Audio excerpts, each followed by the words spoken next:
Hello, family. I want to share something personal, something that shaped my understanding of communication, healing, and God's restoring power. I want to tell you the story of how my lovely family broke apart in 2019. Not because of hatred, but because communications slowly broke down. This isn't a story of blame, mind you. It's a story of learning, reflection, and hope.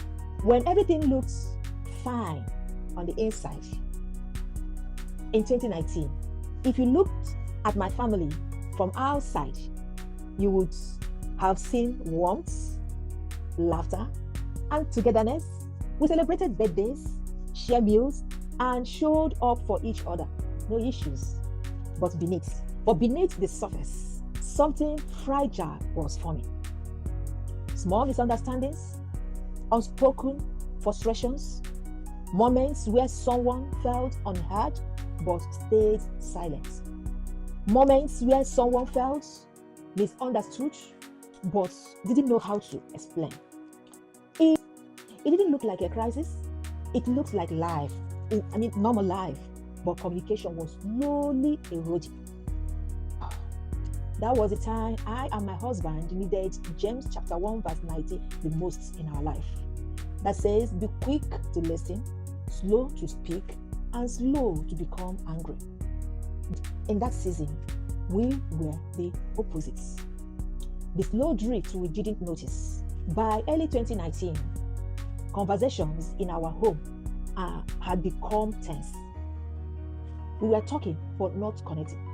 We were hearing words but not hearing hearts. Research shows that during conflicts, people interrupt within 17 seconds. I experienced it. That was us. Quick to defend, slow to understand. We avoided hard conversations because we didn't want to hurt each other. But avoiding doesn't create peace. It creates distance. In the morning, I was so afraid of asking my husband a question, even to say welcome when he comes back, because I don't know the next thing that will follow my welcome. Sometimes my husband knocks at the door. You open the door. You're welcome, sir. You're welcome. You're here. In the next minute, he will start complaining about things that were not done. In fact, one day I said to him, one of those days, I said to him, is it only the things that I did not do in this house that you are always noticing? What about the ones that I do? You don't notice them. My pastor's wife will always tell me that a house chores are the only work that is evidence when it is not done. We didn't want to expose our weaknesses. We didn't know whom to run to. Remember, Ephesians 4:15 encourages us to speak the truth in love, but we were speaking in fear or not speaking at all. I remember a scenario. My mother would always say, when you see husband and wife quarreling, the issue of sex is not always talked about. It is people are scared of talking about it openly. When this is the root of tension in your marriage, you don't know whom to talk to, you don't know how to explain it. So, talking the truth in love, how will you present it that the person, your partner, will not feel offended? The breaking points. At some points, when you watch video, I sent to him, he sent to me. When we read articles, we share it. We needed help. We wanted to help ourselves. But we don't know how to. We cannot even pinpoint what the particular issue is all about.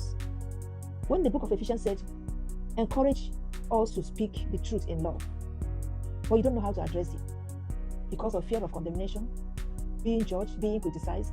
But the turning points, the moment everything shifted, wasn't dramatic. It was a build-up of small, unresolved moments. A comment taken the wrong way, a need expressed too late, a hurt left unaddressed, a misunderstanding that grew into resentment. Psychologists call this cumulative miscommunication. When little things stack up until the relationship feels too thin to carry. By mid-2019, the emotional distance was undeniable. We were living together, but not living connected. Everything felt the tension, but no one knew how to fix it. Eventually, The strain became too much, and our family too broke apart. Not because of lack of love, but because communication had collapsed. The painful silence afterward, the separation was quiet. No shouting, no dramatic exit, just a slow unraveling of connection. Proverbs 12:18 says, "The words of the reckless pierce like swords, need like swords, but the tongue of the wise brings healing." In 2019, we didn't have the wise words we needed. We had wounds we didn't know how to express. It was heartbreaking. It was confusing. I felt like losing something precious without knowing how to get it back. But even in that pain, this God was present. He was teaching, He was preparing, He was softening my heart and my husband's heart. What I learned in 2019 and why I'm sharing this. Looking back, I learned something powerful. Families rarely break because of one big moment. They break because communication slowly erodes until connection becomes too thin to hold. But there is hope. What breaks slowly can also be rebuilt slowly. Through prayer, reflection, and emotional maturity, I learned how to listen with compassion, how to speak with clarity, how to set healthy boundaries, how to forgive without losing myself, how to rebuild connection intentionally. I learned that God truly heals the brokenhearted. Just like Psalm 34:18 says it, "The Lord is close to the brokenhearted and saves those who are crushed in spirit." My story didn't end in 2019. It was the beginning of healing, growth, and a deeper understanding of what healthy communication looks like. And that is why I teach what I teach today. If this story resonated with you, stay with me this month as we explore how families can rebuild communication, restore trust, and reconnect with God's help. Found this month's theme to be now rebuilding relational bonds. Don't forget to like, share this story, subscribe to my channel so that more people can find healing too. Thank you for your time.